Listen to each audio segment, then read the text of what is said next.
তিব্বতের পবিত্র শহর শিগাৎসে মঙ্গলবার সকালে এই শহরেই আঘাত হানে শক্তিশালী ভূমিকম্প।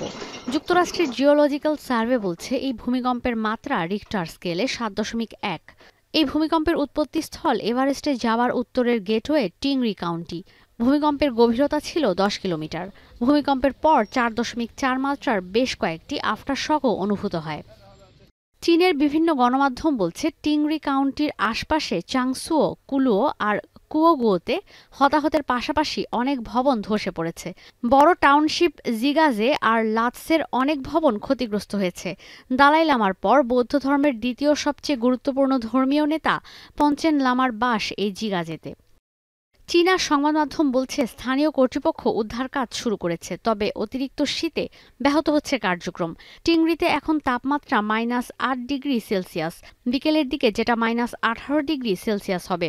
ভূপৃষ্ঠ থেকে উঁচুতে অবস্থিত চীনের স্বায়ত্তশাসিত এই অঞ্চল চীনের অংশের মাউন্ট এভারেস্টের কাছে অবস্থিত। চীনা গণমাধ্যম বলছে তিব্বতের শিগাৎসের ২০০ কিলোমিটার এলাকায় গেল ৫ বছরে ২৯ বার ভূমিকম্প হয়েছে। বড় ধরনের বিপর্যয়ের জন্য এই মাত্রার ভূমিকম্প যথেষ্ট। এদিকে ৬.৮ মাত্রার এই ভূকম্পনের পর নেপালে কয়েক দফা আফটারশক অনুভূত হয়। ৪০০ কিলোমিটার দূরে রাজধানী কাঠমান্ডুতে ঘরবাড়ি ছেড়ে রাস্তায় বের হয়ে আসেন সাধারণ মানুষ। ভূমিকম্প হয়েছে ভারত, বাংলাদেশ আর ভুটানেও।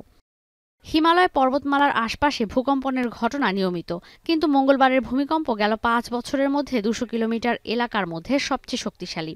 এর আগে ২০১৫ সালে নেপালে ৭.৮ মাত্রার ভূমিকম্পে ৯,০০০ মানুষের মৃত্যু হয়। ২০০৮ সালে চীনের সিচুয়ান প্রদেশে ভূমিকম্পে প্রায় ৭০,০০০ মানুষের মৃত্যু হয়। ঈশিতা ব্রহ্ম, এখন বিশ্ব।